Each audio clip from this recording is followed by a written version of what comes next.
Elvis Presley's granddaughter, Riley Keough, is opening up about her plans for Graceland and a promise to her mother.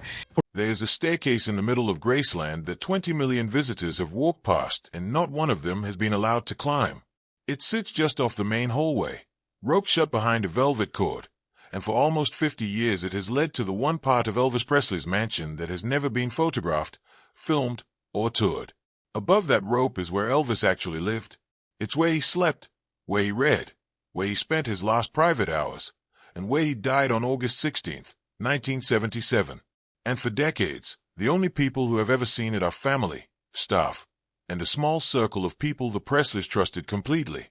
Now his granddaughter, Riley Keough, the woman who owns Graceland today, is finally the one talking about what's up there.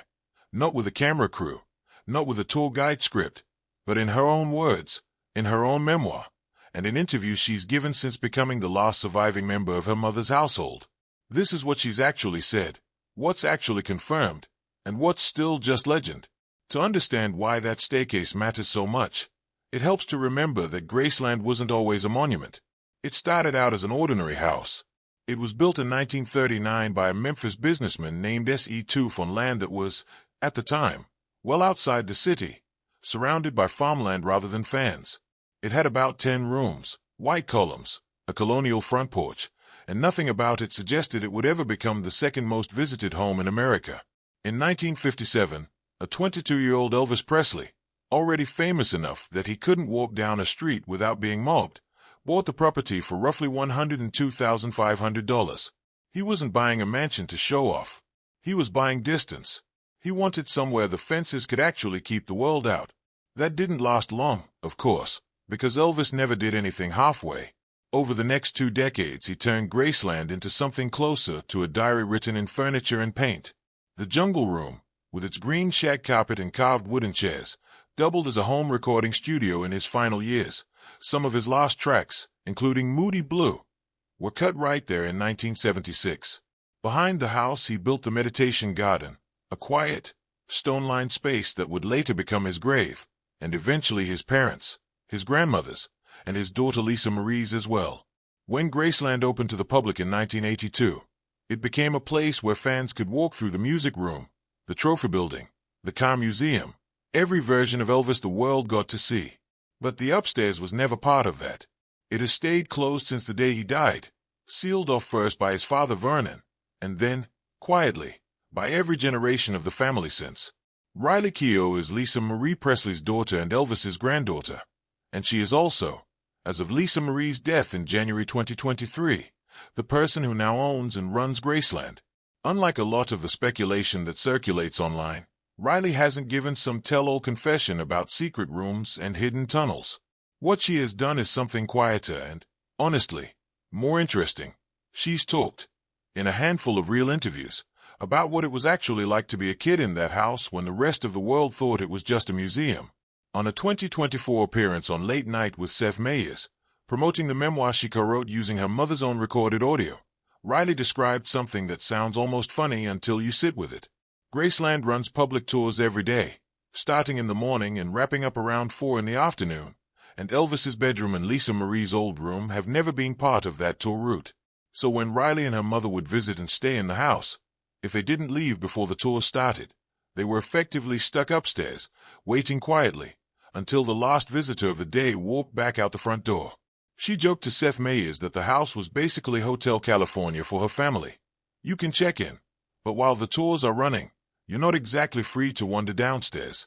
It's a small detail, but it says something real. The secret upstairs of Graceland wasn't some forbidden vault to the people who actually lived there. It was just their house, inconveniently attached to a business that happened to open at 9 and close at 4. That memoir, called From Here to the Great Unknown, is really the heart of what's been revealed recently, and it's worth understanding where it came from. In late 2022, Lisa Marie Presley asked her daughter to help her finish a book about her life. She had spent a long time recording audio for it, telling stories in her own voice, about smashing golf carts around the Graceland lawn as a kid, about the specific, complicated love she felt from her father, about being upstairs with him when almost no one else was around. She died a month after asking Riley for help, and Riley made it her mission to finish what her mother started. She has described listening to those tapes, alone, and hearing her mother talk about things that were never public before, including the day Elvis died, the panic of being pulled out of the bathroom as a small child while paramedics worked on him. That's not a rumor or a leaked detail from an anonymous former employee. That's Lisa Marie's own recorded voice, released with her daughter's blessing, in a book that exists because Riley chose to finish it. In October 2024, Oprah Winfrey sat down with Riley at Graceland itself for a CBS special called The Presleys, built around the release of that memoir. It was the first time Riley had spoken at length, on camera, about her mother's death and about growing up inside a house that was simultaneously a private home and a public attraction. That's the closest thing to a real, on-record, upstairs Graceland interview that exists, not because Oprah got a tour of the sealed second floor, but because Riley was finally willing to talk about what that space meant to her family emotionally, even without opening the doors to cameras. So what do we actually know is up there? We know, from decades of consistent reporting and from statements by Graceland's own archivists, that Elvis's bedroom, bathroom, dressing room, and private office have been maintained largely untouched since 1977. That's been described as intentional, not accidental, a decision made by his father Vernon at the time, and honored by every family member who's had authority over the estate since, including Priscilla Presley, Lisa Marie, and now Riley. It is, by every account, treated less like a museum exhibit and more like a room you'd leave alone after someone in your own family passed away, because reopening it and turning it into a display case would feel like a violation. Riley has talked about the upstairs in general terms as somewhere her grandfather could just be a person, not the king of rock and roll, but somebody's father, somebody's grandfather, somebody who wanted a place in his own house where the world wasn't watching. What we don't have is any confirmed, on-record account from Riley of hidden compartments, secret showboxes of unsent letters, or a previously unknown meditation room nobody had heard of.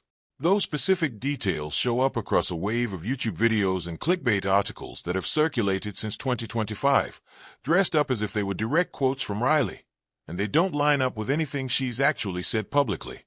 It's worth being honest about that, because a lot of the revelations attributed to her online are invented, plausible-sounding, emotionally engineered, but not real. What is real is simpler and, honestly, more human.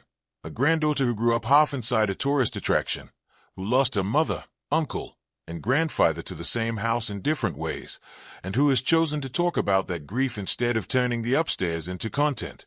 That honesty matters even more when you get into the theories that have surrounded Graceland's second floor for years, because most of them were never about Riley at all. They predate her role at the estate by decades. The most famous is the idea that Elvis never actually died in 1977, and that a hidden tunnel somewhere beneath the property, possibly running from the house out past the meditation garden, was used to help him dissipate. Believers point to the fact that official, publicly released Graceland blueprints don't show a tunnel, though they also don't show the second floor's private layout, so the absence isn't as telling as it sounds. They point to a supposed sighting in 1978 of a man resembling Elvis boarding a flight under the name John Burroughs, which was in fact an alias Elvis really did use at hotels while touring. Though using an old alias once is a long way from proof he faked his death. They point to the misspelling of his middle name on his grave marker, Aaron instead of the legal Aaron, treating a fairly common type of engraving error as a coded signal. None of this has ever been backed by anything close to forensic evidence.